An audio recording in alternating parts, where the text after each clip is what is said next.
Hello everyone, today we will talk about how to fix or how to solve the problem of keep stopping on the application of Discord problem of Discord app. We click on settings.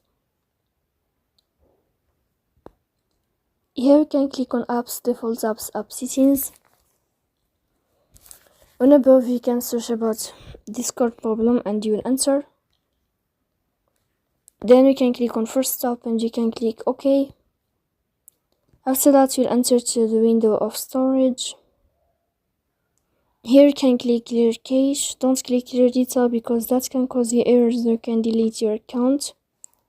In the end you can turn off your phone and you can turn on your phone again to fix that problem.